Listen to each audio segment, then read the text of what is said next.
प्रत्येक अभंगामध्ये तुका म्हणे म्हटलेलं आहे. ह्यामागे काय मतितार्थ आहे? हो, तेही सांगतो. पण फक्त तुमच्या अभंगाला एक पुस्ती जोडतो. निश्चयाचे बळ तुका म्हणे त्याची फळं. तसंच सत्यसंकल्पाचा दाता नारायण, सर्व करी पूर्ण मनोरथ.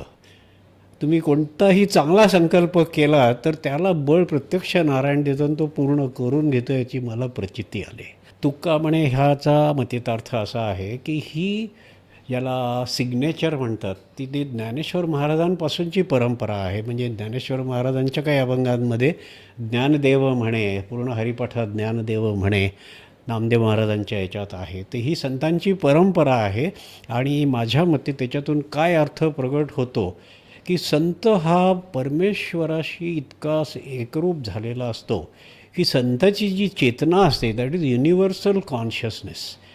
ही is not limited to body consciousness. म्हणजे त्याच्यामुळे ते स्वतःच्या शरीराकडे पण अलिप्तपणे बघू शकतात की हा तुकाराम, तुका म्हणे, ज्ञानदेव म्हणे, नामदेव म्हणे. म्हणजे ते स्वतः परमेश्वर स्वरूप असताना ते म्हणू शकतात, नामा म्हणतो, तुका म्हणे. तर ती त्यांची व्यापकत्वाची एक सिग्नेचर आहे माझ्या मते.